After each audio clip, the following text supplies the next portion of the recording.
Said the night wind to the little lamb, do you see what I see? My initial inspiration for starting the show, pretty much I saw someone else do one, and I wanted to give it a chance and see if it's something I could do. First, I had to do some research about how this worked, so I had to find what manufacturers make equipment for what I'm doing. My original show started out 2008. Just a really basic 6-channel show, not impressive. Music just blasted out, neighbors would hear it in the middle of the night. In 2009, I took the display to a whole new level with this brand new computer control. Pretty much my first true display that I'm really happy of was in 2009, the 4th of July show. To be an American, where at least I know I'm free. Pretty much a light show is pretty much like a boat. You're constantly adding money to it. Choosing the radio portion was a little bit difficult as well. You can't just go to the store and buy one of those little transmitters you see that you plug your iPod into and boom, you have a radio station that you listen to. You actually have to look into a little bit stronger of a signal. I went through 4 of them before I found one that could actually transmit a distance that I was okay with. Right here is the controller. It's actually housed in an enclosure so it could be outside. This gives me 24 individual channels. The controller simply gets the commands from the computer through a network cable, and then it tells the controller what channels to turn on at what time.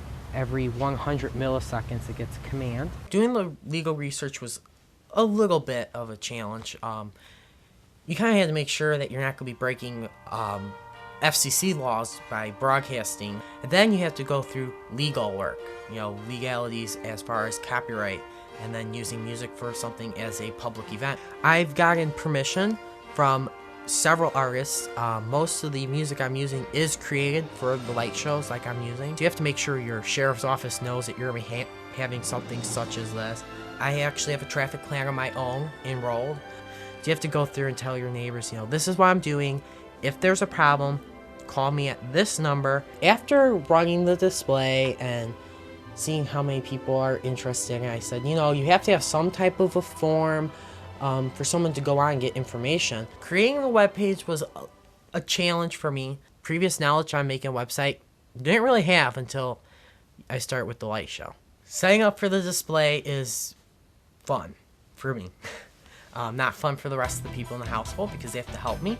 I try to use decorations I did not use the previous year. And then I get a piece of paper out and a pencil and I sketch out the house. I draw where I want lights to be. Then I'll go in the software and I'll tell it, where the lights are at in the software, and then I can see a preview of how the lights will look. Before the show actually runs, I would say I spent a couple months just programming. Here's a little ratio. 1 minute of music that you watch takes me about 8 to 12 hours program. Setting up the display outside takes a good amount of time. I spend about 2 weeks putting everything up. Okay, right here, this is a mega tree. There's different sizes. This one here is 16 feet. There's some that go all the way up to 30 to even 50 feet high. They're pretty much the cheapest and easiest to build. All you gotta do is get yourself a pole in the ground, like I have here. Bring it up, string your lights. This tree here has 15 channels on it. The reason there's 15 channels is because I can control each strand individually, giving me the ability to make the tree look like it's spinning. And it's pretty much the biggest display aspect as far as viewers because everyone always loves the mega tree. I actually had someone drive about maybe an hour and 30 minutes from away to come see the display when there was actually 1.5 feet of snow.